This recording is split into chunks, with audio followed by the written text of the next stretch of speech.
Sjećam se kao da je bilo jučer. Sjedio sam sa prijateljima u kafiću i jedan od njih je pokazao telefon. Na ekranu je bila fotografija prelijepe žene. Šta misliš, jel vrijedi? Upitao je. Pogledao sam bolje. 5 selfija u nizu. Ista poza. Isti izraz lica. Isti filter. I onda sam mu rekao ono što nisam planirao da kažem naglas: brate, ona je skupo pakovanje jeftinog proizvoda. Šutnja. A onda smo svi znali o čemu pričam. Danas ću vam reći nešto što većina muškaraca misli, ali rijetko izgovara naglas. 5 znakova žene koja, bez obzira na izgled, ostavlja dojam jeftine. I ne, nije riječ o novcu. Ostanite do kraja jer ću vam otkriti i kako prepoznati ženu koja je zaista vrijedna vašeg vremena. Pozdrav svima, ovdje sam ponovo i danas ulazimo u jednu od najkontroverznijih tema koje sam ikada dirao na ovom kanalu. Znam da će naslov mnoge razljutiti. Znam da će neki reći da sam seksista. Drugi će reći da sam samo iskren. Ali prije nego što me osudite, dozvolite mi da vam objasnim nešto jako važno. Kada kažem jeftina žena, ne govorim o novcu. Ne govorim o tome koliko neko zarađuje, kakvu odjeću nosi ili koliko košta njena torba. Govorim o ponašanju. O stavu. O načinu na koji neko sebe prezentuje svijetu. I prije nego što pomislite da je ovo napad na žene, zamislite obrnuto. Zamislite muškarca koji se non stop slika bez majice, koji šalje iste poruke desetinama žena, koji se hvali koliko novca ima, a zapravo živi kod majke. Jel bi vam takav muškarac djelovao kao neko sa kim želite biti? Vjerovatno ne. Pa isto razmišljaju i muškarci kada vide određene obrasce ponašanja kod žena. Ova tema nije nastala iz mržnje. Nastala je iz razgovora. Iz bezbroj muških večeri, iz iskrenih ispovijesti prijatelja, iz komentara na društvenim mrežama. I dok sam skupljao materijal za ovaj video, shvatio sam nešto zastrašujuće i gotovo svaki muškarac kojeg sam pitao imao je skoro identičnu listu znakova. To nije slučajnost. Dakle, izdvojio sam 5 najčešćih znakova koje muškarci navode kada opisuju ženu koja im djeluje jeftino. I odmah da budem jasan, ovo nije napad. Ovo je ogledalo. Ogledalo u kojem se mnoge žene možda neće htjeti prepoznati, ali bi možda trebale. Prvi znak, previše izloženosti na društvenim mrežama. Zašto ste na Instagramu? Ne, ozbiljno vas pitam. Zašto objavljivate ono što objavljujete? Da li da podijelite lijepe trenutke? Da li da ostanete povezani sa prijateljima? Ili da dobijete potvrdu da postojite? Jedan moj prijatelj mi je prije nekoliko mjeseci pokazao profil žene koja mu se svidjela. Otvorili smo Instagram. Prvih 10 fotografija je ista osoba. Isti izraz lica. Napućene usne. Lice pod uglom. Kosa fenirana do savršenstva. Filter. I još jedan filter. I onda ona fotografija u donjem vešu sa natpisom samo opušteno pijučkam kafu. Brate, u čemu pijučkaš kafu? U grudnjaku. Razumijete o čemu pričam? I molim vas, nemojte me pogrešno razumjeti. Nema ničeg lošeg u tome da žena bude seksi. Nema ničeg lošeg u tome da objavi lijepu fotografiju. Ali ima razlike između samopouzdanja i očaja. Ima razlike između žene koja zna da je lijepa i žene koja treba 1000 lajkova da joj to potvrdi. Studija sa Univerziteta u Torontu pokazala je da ljudi koji objavljuju više selfija tjedno imaju značajno niže samopoštovanje od onih koji to rade rijetko. Istraživači su pratili preko 1000 ljudi tokom 2 godine i zaključak je bio brutalan: što neko više traži pažnju na društvenim mrežama, to je nesigurniji u privatnom životu. I muškarci to osjećaju. Kada vidimo profil sa 50 selfija u nizu, sa istim izrazom lica, sa provokativnim pozama, ne mislimo wow, kakva samopouzdana žena. Mislimo wow, koliko joj je očajnički potrebna pažnja. I onda se zapitamo, ako joj treba pažnja toliko stranaca, šta će tek tražiti od mene? Žena koja non stop objavljuje svoje tijelo, svoje usne, svoj dekolte, ne šalje poruku ja sam seksi. Šalje poruku ja nemam ništa drugo da ponudim. I to je tužno. Jer ljudi nisu jednodimenzionalni. Ali kada jedinu dimenziju koju pokažeš bude tvoje tijelo, ljudi će misliti da je to sve što imaš. Razgovarao sam sa jednim psihologom koji radi sa parovima. Rekao mi je nešto što me je pogodilo. Žene koje traže validaciju izvana, nikada neće biti zadovoljne iznutra. One mogu dobiti 1.000.000 lajkova, ali u krevetu, nasamo sa sobom, i dalje će se osjećati prazno. I tu je poenta. Nije problem u ljepoti. Nije problem u seksepilu. Problem je u tome kada žena misli da je to sve što vrijedi. Problem je kada njen identitet postane broj lajkova. Problem je kada svaki izlazak mora biti dokumentovan, svaki obrok mora biti fotografisan, svaki trenutak mora biti podijeljen, jer ako nije na Instagramu, je li se uopšte desio? Prijatelju, ako gledaš ovu ženu sada, zapitaj se. Da li ti je stalo do lajkova ili do poštovanja? Jer jedno drugom isključuje. Možeš dobiti pažnju cijelog svijeta i ostati sama.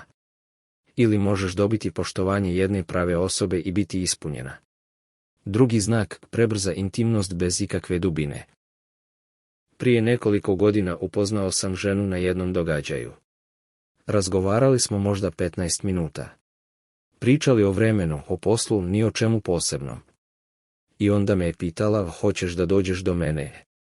Bilo je 11 uveče. Prvi put sam je vidio u životu. Mnogi muškarci bi u tom trenutku rekli, pa šta je tu problem? Želela te je. Ali tu je upravo problem. Nije me željela. Željela je nekog. Bilo koga. Ja sam samo bio tu. I odmah da razjasnimo, ne govorim o seksualnoj slobodi. Ne govorim o tome da žene ne smiju uživati u seksu. Ne promoviram staromodni moral gdje žena mora čekati vjenčanje. To je glupost. Govorim o nečem drugom.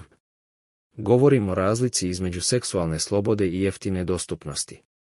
Razlici između žene koja bira jer želi i žene koja se daje jer ne zna drugačije da dobije pažnju. Psiholog Helen Fisher, koja je posvetila karijeru proučavanju romantičnih odnosa, objavila je istraživanje koje kaže koji su čekali duže prije prve intimnosti imaju značajno veće šanse da ostanu zajedno. Ne zato što je čekanje neka magična formula, nego zato što čekanje znači da je postojala dubina prije fizičkog. Muškarci, ma koliko mi to negirali, osjećamo razliku.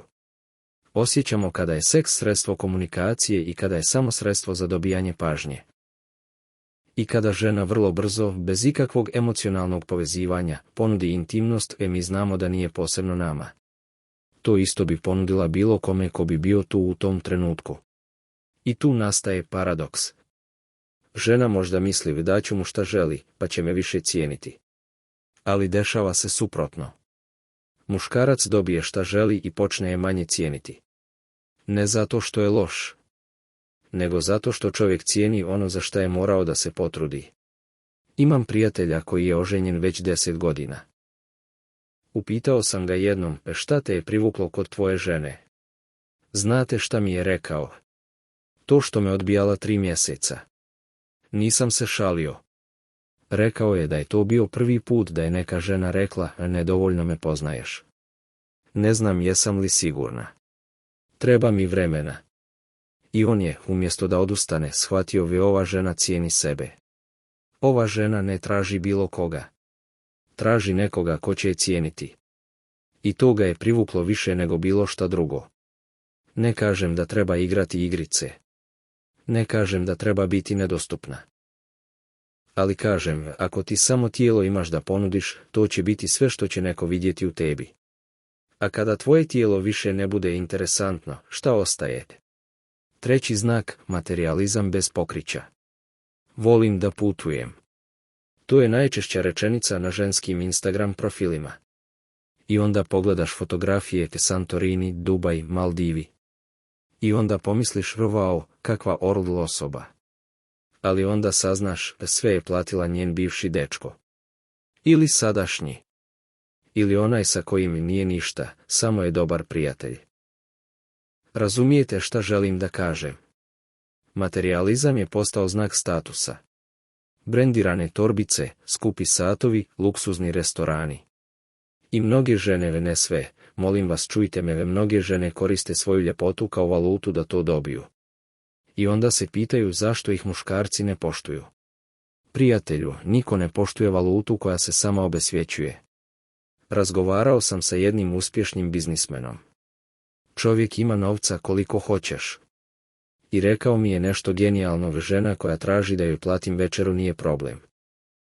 Problem je žena koja očekuje da joj platim jer je lijepa. Kao da mi pruža uslugu što sjedi sa mnom. I tu je ta razlika. Između žene koja cijeni pažnju i žene koja cijeni stvari. Između žene koja želi biti sa tobom i žene koja želi biti sa tvojim novcem. Studija sa univerziteta u Michiganu pokazala je da su muškarci spremni da troše do 4 puta više na ženu koja pokazuje iskreno interesovanje za njih nego na ženu koja otvoreno traži materijalne stvari. Zašto? Jer prvi slučaj je izbor. Drugi slučaj je transakcija. I niko ne želi da bude transakcija. Imam još jednog prijatelja. Imućan čovjek. Vozi skup auto. I rekao mi je da nikada ne ide na prvi dejt sa tim autom, uvijek iznajmi običan. Zašto? Jer kaže, ako se ne razočara kada vidi običan auto, onda je možda prava. Ako se razočara, onda znam da joj nisam bio zanimljiv, zanimljiv joj je bio novac. I to je ta razlika. Žena koja ima svoj identitet, svoje hobije, svoje ciljeve, ne gleda na muškarca kao na bankomat. Gleda na njega kao na partnera. Žena koja nema ništa svoje gleda na muškarca kao na životnu priliku. I muškarci to osjete. U sekundi. Kada žena pita, gdje ćemo večerati umjesto, kako ti je bilo na poslu danas? Znamo o čemu se radi. Kada žena komentariše tvoj sat umjesto tvojih planova, znamo o čemu se radi. Ne govorim da žena ne smije voljeti lijepe stvari. Ali kada lijepe stvari postanu jedino što voli, onda ona nije osoba. Ona je potrošač. Četvrti znak je prekomjerna opsjednutost izgledom i estetikom. Imam jedan prizor koji mi se urezao u sjećanje. Sjedio sam u kafiću i za susjednim stolom bila je žena. Prelijepa, ne mogu da lažem. Ali nešto je bilo čudno. Svaki put kada je neko prolazio pored nje, ona je dotakla kosu. Ispravila jaknu. Provjerila šminku u telefonu. I ja sam počeo da brojim.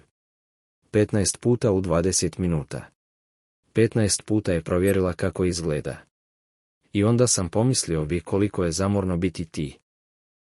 Razumijete, postoji razlika između brige o sebi i obsesije sa sobom. Postoji razlika između žene koja želi da izgleda lijepo i žene koja misli da je izgled sve što ona jeste. Plastične operacije. Fileri. Botoks. Ekstenzije. Umjetne trepavice. Nokti. I ne govorim da je išta od toga loše. Zaista ne. Ali kada ukupna suma novca koji si potrošila na lice premašuje ukupnu sumu novca koju si potrošila na knjige, imamo problem. Jedan estetski hirurg u Londonu objavio je studiju prije 2 godine. Pokazao je da 75% žena koje dolaze na konsultaciju za estetske zahvate pokazuje znake niskog samopoštovanja. Ne žele da izgledaju bolje, žele da se osjećaju vrednije. I tu je problem. Jer ne možeš da popraviš šta osjećaš sa boljim usnama. Muškarci nisu glupi. Mi vidimo razliku. Vidimo kada je lice tako prepuno filera da više ne izgleda kao ljudsko biće. Vidimo kada su usne toliko napumpane da izgledaju kao alergijska reakcija. Vidimo kada je neko toliko promijenio sebe da više ne liči na sebe. I onda pomislimo, ako ti nisi zadovoljna sa sobom, kako ću ja biti zadovoljan sa tobom? Imam jednu poznanicu koja je potrošila 1000 na estetske zahvate. Nos. Usne. Grudi. I svaki put kada završi jedan zahvat, počne da planira drugi. I jednom sam je pitao kada će biti dovoljno. Ona mi je rekla, kada budem zadovoljna. I ja sam znao nikada neće biti zadovoljna. Jer problem nije bio u njenom licu. Problem je bio u njenoj glavi. Ne razumite me pogrešno. Privlačnost je važna. Izgled je važan. Ali kada izgled postane sve, kada se razgovor vrti samo oko treninga, dijeta, frizera, estetičara, onda više nisi osoba. Ti si projekat. I niko ne želi da bude sa projektom. Ljudi žele da budu sa osobom. Sjećam se kada sam upoznao svoju bivšu djevojku. Nije bila najljepša žena koju sam ikada vidio. Ali bila je najzanimljivija.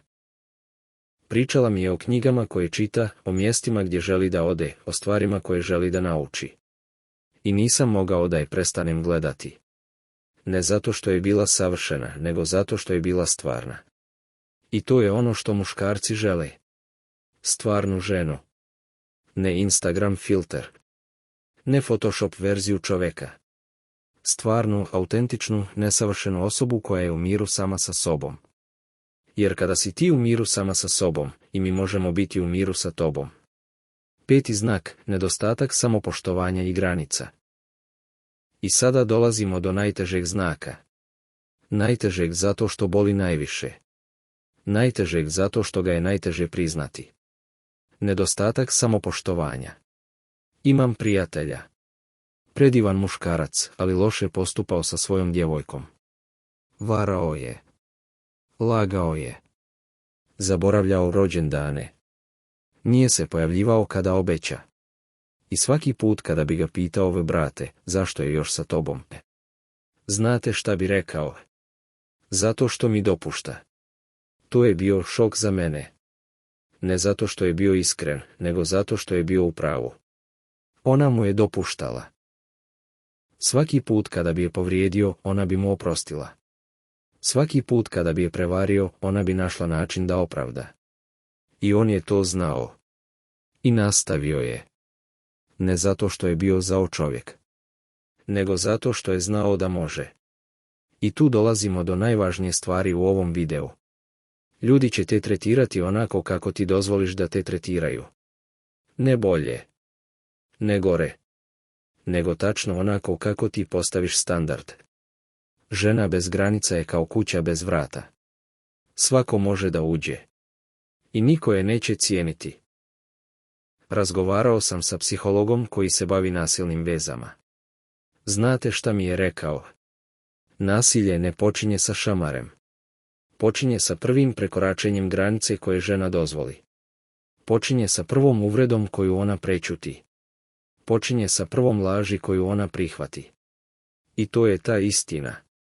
Muškarci testiraju. Ne zato što žele da vas povrijede, nego zato što žele da vide hoćete li dozvoliti da vas povredi. I ako dozvolite jednom, znači da mogu opet. Imam jednu prijateljicu. Predivna žena. Ali izabrala je muškarca koji nije vrijedan njenog malog prsta. Tretirala je kao opciju. I svaki put kada bi joj rekli: ostavi ga, on te ne zaslužuje, ona bi rekla: ali ja ga volim. Kao da ljubav znači da treba da trpiš. Ne. Ljubav ne znači da trpiš. Ljubav znači da te neko voli dovoljno da te ne tjera da trpiš. Studija sa univerziteta u Kaliforniji pokazala je nešto fascinantno. Ljudi koji imaju jasne lične granice imaju značajno više šanse za zdrave, dugotrajne veze. Ne zato što su zahtjevni, nego zato što znaju šta zaslužuju. I to je razlika. Između žene koja ostaje sa muškarcem jer ga voli i žene koja ostaje sa muškarcem jer se plaši da ostane sama. Prva žena bira. Druga žena trpi. I muškarci vide razliku. Kada žena ima stav, kada zna šta neće tolerisati, kada kaže ne i misli to, ona postaje 100 puta privlačnija. Ne zato što je teška, nego zato što cijeni sebe. Imam još jednu priču. Poznanik je poznavao ženu 3 mjeseca. Pustio je da čeka na dejtu sat vremena. I ona je otišla. Nije mu uzvratila poziv. Nije mu odgovorila na poruku. I on je bio šokiran. Pa šta sam ja učinio? Pitao je. I ja sam mu rekao: pokazao si joj da je ne poštuješ. I ona ti je pokazala da neće biti sa nekim koje ne poštuje. I znate šta se desilo? On ju je zvao mjesec dana. Molio je za još jednu priliku. I ona mu je dala. Ali ovaj put nikada više nije zakasnio. Nikada više nije zaboravio. Zato što je naučio da ova žena neće trpjeti. I to je ono što muškarci poštuju. Ne savršenstvo. Ne ljepotu. Nego ženu koja zna svoju vrijednost i neće prihvatiti manje. 6. dimenzija je integritet i autentičnost. Želim dodati još nešto što nisam vidio u originalnom tekstu, ali mislim da je ključno. Muškarci cijene ženu koja je autentična. Ženu koja ne glumi. Ženu koja je ista kada je sa njima, kada je sa prijateljima, kada je sama. Imam jednu poznanicu koja se ponaša potpuno drugačije zavisno od toga sa kim je.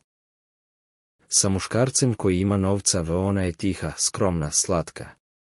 Sa prijateljicama ona je glasna, zahtjevna, dominantna. Sa starijim ljudima poštovana i pristojna. I ja sam mislio, ko si ti zapravo. I tu je problem. Kada glumiš toliko uloga, zaboraviš ko si zaista.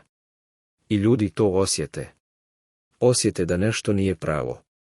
Da iza svega toga nema stvarne osobe. Autentičnost nije savršenstvo. Autentičnost je iskrenost. Je mane priznaješ. Je greške priznaješ. Je strahove podijeliš. I upravo ta ranjivost činite ljudskim. Činite stvarnim. Dakle, zašto sam vam sve ovo rekao? Ne zato što mrzim žene. Daleko od toga.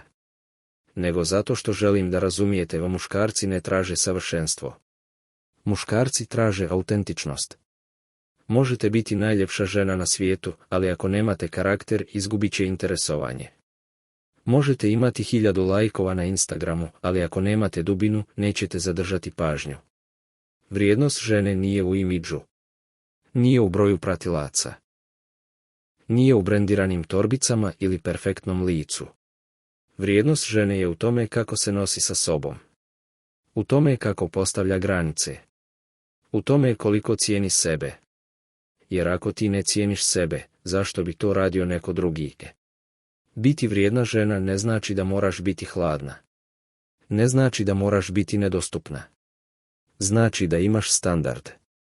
Znači da znaš šta zaslužuješ. I znači da nećeš pristati na manje. Muškarci možda neće to priznati naglas, ali u dubini duše svi tražimo ženu koja ima dostojanstvo. Ženu koja zna svoju vrijednost. Ženu koja ne treba našu validaciju da bi se osjećala cijenjena.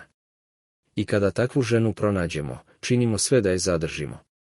Ne zato što je savršena, nego zato što je prava. Znam da je ova tema bila teška. Znam da će mnogi biti povrijeđeni. Ali ponekad istina boli. Iako vas je ovo pogodilo, pitajte se vi zašto. Možda zato što ste prepoznali nešto u sebi. I to nije loše. To je prvi korak prema promjeni.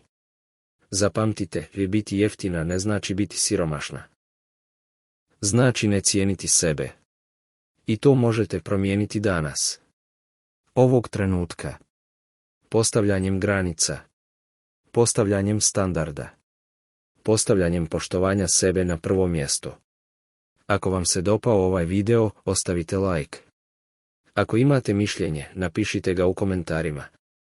I da vidim koliko vas je zaista ostalo do kraja, napišite u komentaru tačno ovu frazu znam svoju vrijednost. Napišite samo to. I ja ću znati da ste razumjeli poentu. Do sljedećeg puta, čuvajte se i poštujte sebe. Jer ako vi sebe ne poštujete, niko drugi neće.